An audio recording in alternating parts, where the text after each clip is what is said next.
All right, the angle grinder, the cornerstone to any mediocre welder's shop. They all pretty much do the same thing, but what you use on them can make all the difference. So today I'm going to be running through 5 different types of abrasive, going from cutting and grinding all the way to a finishing disc that you've probably never seen before. So let's get right into it. All right, so looking at just a few of the grinders that I keep in my shop, this one is probably the most recognizable. This is just a regular old DeWalt with a paddle switch and a cord, going down to even the cheapest $25 Harbor Freight grinder. And then this is a very inexpensive Amazon grinder with a variable speed knob. Now, I don't almost never use corded grinders anymore. I've switched almost exclusively to cordless grinders, and my favorites are these variable speed from Milwaukee. They don't have to be from Milwaukee, but any brand that can get you a variable speed grinder will really enhance the actual work that you can do. My absolute favorite grinder to use, though, is this low angle grinder that I modified. I took the head off of the stock Milwaukee grinder and put it on a variable speed body. I have a whole video on how you can do this. But we're going to be using these grinders in the video today because you'll see how the variable speed can help a lot. So let's get right into cutting and show you some cutting discs. All right, so the first abrasive we are going to talk about is cutoff wheels and cutting discs. Now, I remember growing up, my dad would hand me a fiber wheel like this. This is about a 1/4 inch thick, and say, yeah, this thing will cut, grind, do whatever you need. We've evolved from here.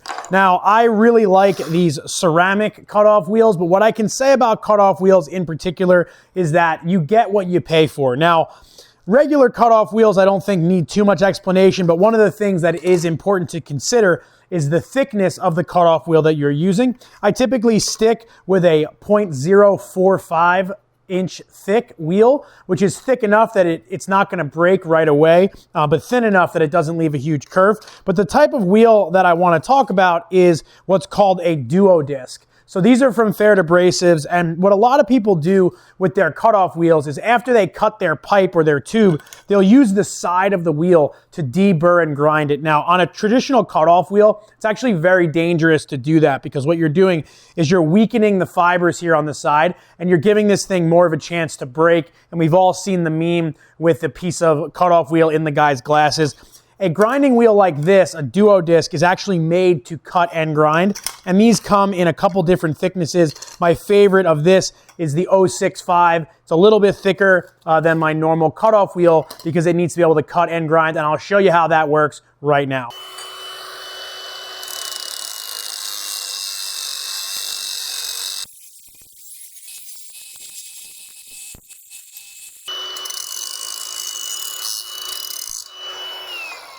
So a nice robust disc that'll cut and grind without actually damaging the disc itself. Now recently I did a video where I worked with some of this 3/4 by 2.5 inch material, and I showed in that video that you can easily use a regular ceramic cutoff wheel to cut this material if you don't have a cold saw.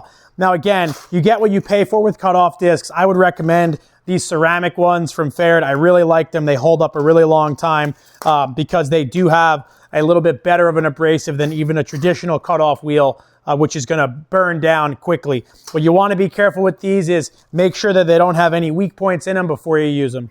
All right, so moving right along from cutting to heavy grinding. Now, I've talked about these in multiple other videos, but to kind of show them all in one place, these are the heavy grinding discs that I use. These are the Victograin, the Pferd CC Grind Strong, CC Grind Robust, different grinding discs. Now this one is new from them. This is called the CC Grind View, and you can see it's got holes in it and a kind of like, almost looks like a carbon fiber, like almost plastic backer. These discs are incredibly light, probably weigh even, maybe half the weight of this one, which has a fiber back. Now, what's really cool about these is these things absolutely just delete metal. They grind incredibly fast, and with the holes in it, as you're grinding, you can actually see the material that you're taking away. Now, everybody that I've told to try these CC Grind Robust are always really impressed with how fast they grind. And while they might seem like they would be a premium price disc, they're really not that expensive. So I'm not going to show this one because this is a traditional disc, but I will show you if you're a beginner welder and you're looking for a way to make sure you grind the right material, or even if you're an experienced welder and you're working on something sensitive, check out how cool this disc with the holes in it can be when I'm trying to grind to a very specific line on this piece of material. So let's just say I had a very specific bevel that I was trying to achieve here, and I wanted to make sure I didn't overshoot it. Look at how when we use the CC Grind view, we can literally watch that material get erased so that we don't go past it.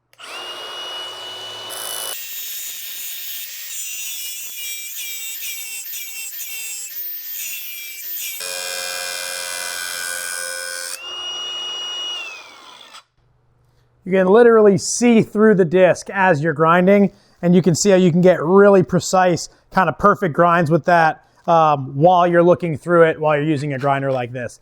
I've done a few videos on these showing how quickly they can remove metal, and if you need to do any scale removal or heavy grinding, look for a structured abrasive like the Victograin. The CC Grind Robust is also incredibly fast for this purpose. So everybody knows the flap disc, right? Everybody who's ever done anything in metalworking has used these. Now these are on sort of the finer side. These are 80 grit. Now what you might not realize is actually there's two different types of flap disc in their shape. Now this is what's called a type 27, where it is very flat across the face. So if you were to lay this down on a piece of material, it would be flat as the material is. And then there's type 29, which is angled.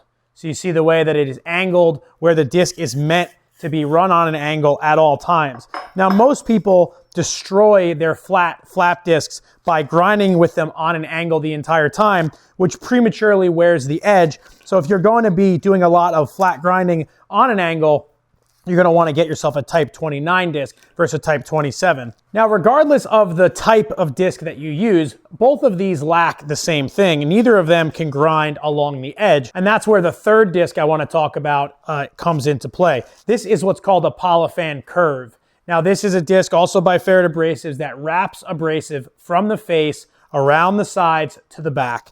Now, something like this allows you to grind on three sides. You've seen me use these in countless videos if you watch my content. And where these really shine is on decorative welds like this, which could be the inside of a piece of furniture, grinding inside that corner.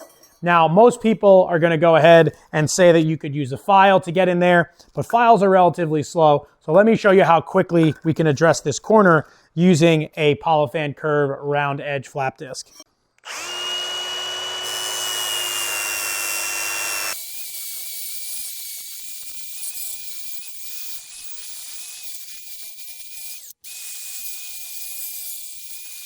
All right, so you can see how nicely that blended that inside corner in just a couple of seconds. Now, obviously, I took a lot of that weld away, and if this was a structural application, I might not actually be able to do this. It might fail an actual weld inspection. But if I was going to be making a piece of furniture, imagine this is the leg of a table. If you have that nice gentle curve inside, you're going to be able to do that way faster with a disc like this than you ever would be able to with a file.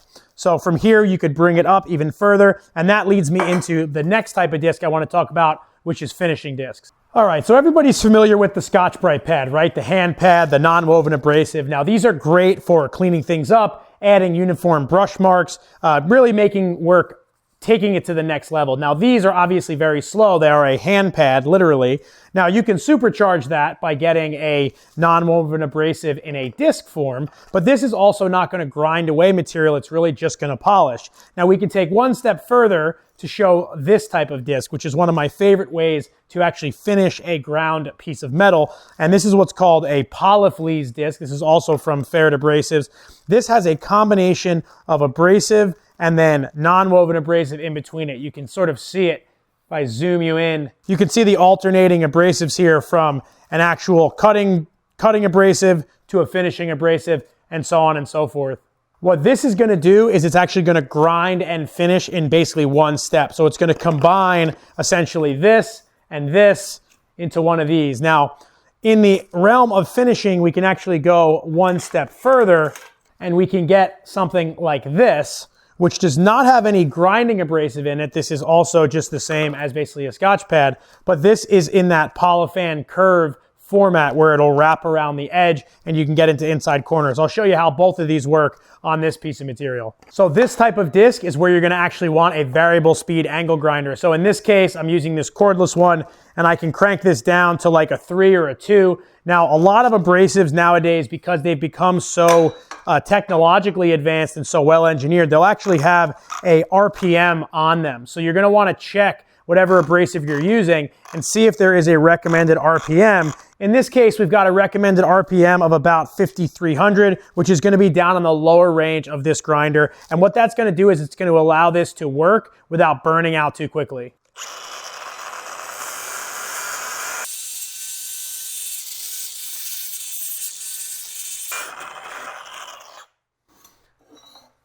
So now that nearly polished this as I ground it, but this type of disc is not going to allow me to get into that inside corner, and we are going to get there using this, which is a non-woven Polyfleece round nose disc to really brighten up that inside corner.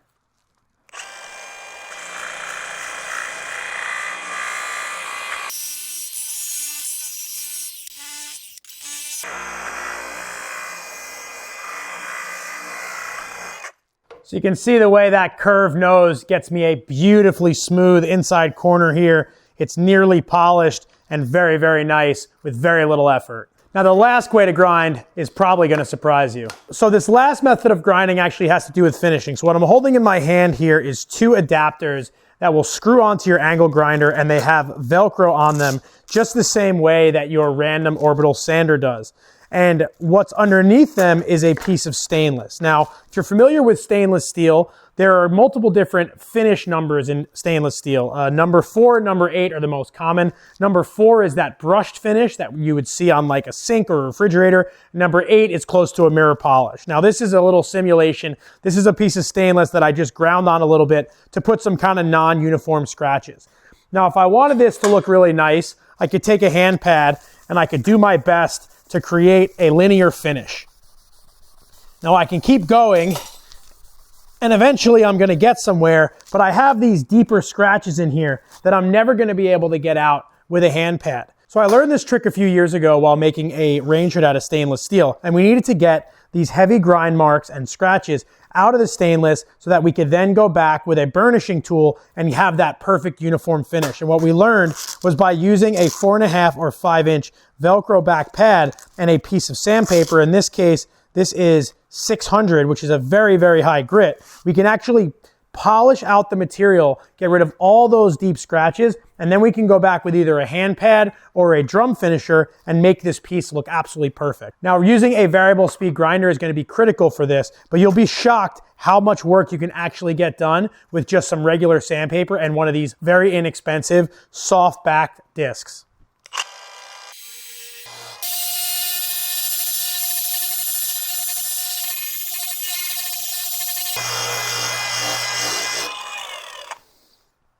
So I'm using very, very light pressure on this, and you can see I've gotten all those really deep scratches out of there. And now I can either go with a hand pad and I can brush this to get that linear finish, or better than that is I actually use a drum finisher to get this thing perfect. Now, something else to note, you see how it says SS on the side of this? That's because I only use this drum on stainless steel. If you mix your abrasives from stainless steel to carbon steel, you will impregnate the stainless with carbon particles and you will get specks of rust in the stainless in a marine environment.